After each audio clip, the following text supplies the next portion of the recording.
At your service.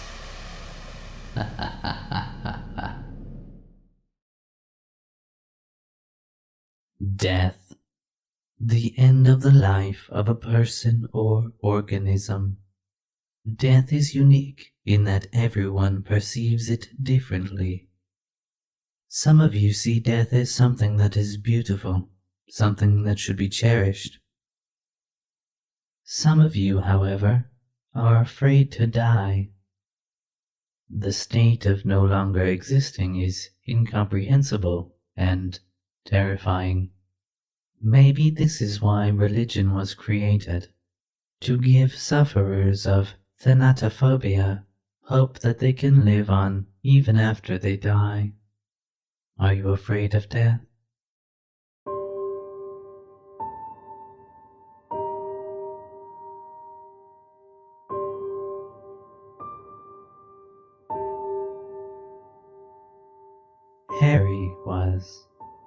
Harry was raised in a Christian family, and although he still had faith in his religion, he had doubts from time to time. Seeing all the chaos going on in the world made him question the righteousness and existence of God. That little girl on the news last night that was kidnapped and murdered. How could such a God allow that to happen? Was that little girl now rejoicing in heaven, or has she simply vanished from existence? These were the types of thoughts that crossed his mind almost daily. Then he found his answer. One day, while walking home from school, Harry was waiting to cross the street, when the little symbol of the pedestrian lit up on the traffic light. He began walking. As he was nearly midway across the street, a reckless driver sped through the red light and made a beeline straight towards Harry. Harry turned his head just in time to notice the car's headlights, and then Harry turned off. As the car collided with Harry, his body flew up into the air and smashed right into the ground. He felt his bones everywhere cracking and wanted to let out a deafening scream, but he could not.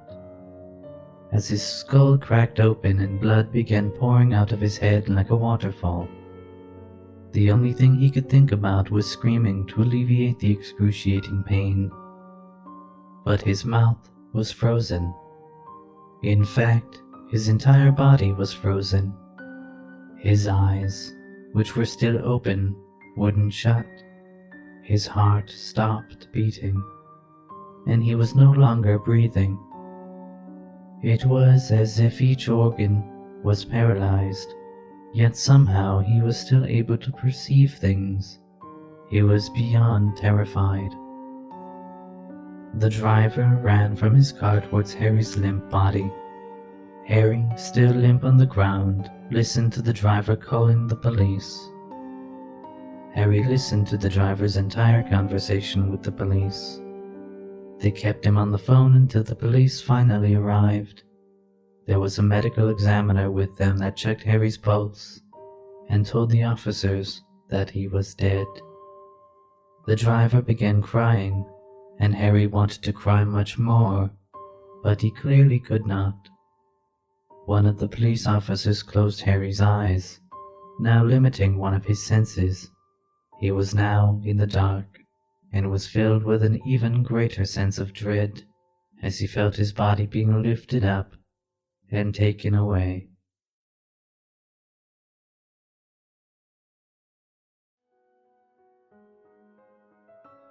Several weeks went by, and he really didn't know where he was, until eventually the day of his funeral came. He felt himself being placed into a casket and heard all the preparation of the funeral hours before it actually began. From the way things sounded, it was an open casket. As time passed, more people congregated into the church where the funeral was taking place. He heard people go up and speak about how great of a person he was, and how much of a shame it was that his life had been cut short. The most difficult part for Harry was how uncontrollably his mother was crying. She would try to hold it in, but her wails would break through the silence she so vigorously tried to create. When she came up to look into the casket, she completely lost it, and she broke down into tears. If there was something that Harry wanted more than anything at this time, it was to be able to open his eyes and see his mother one last time. The funeral ended, and Harry heard his casket shut.